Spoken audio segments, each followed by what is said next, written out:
Connecting with stakeholders.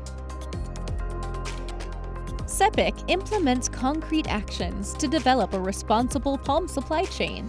Since 2014, SEPIC has been deploying the Mass Balance MB certification of the Roundtable for Sustainable Palm Oil, RSPO.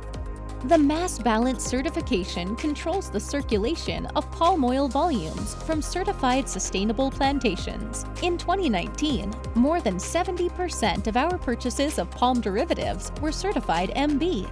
We're on the way to 100% in 2025, our commitment. In order to go further and act on chains that include plantations, mills, and refineries, we need to know where our purchases come from. In 2019, we could get the origin of 89% of our purchases to the refineries, 80% to the mills, and 25% to the plantations, which is consistent with figures of our sector. In 2020, SEPIC acts by supporting field actions in high-risk areas.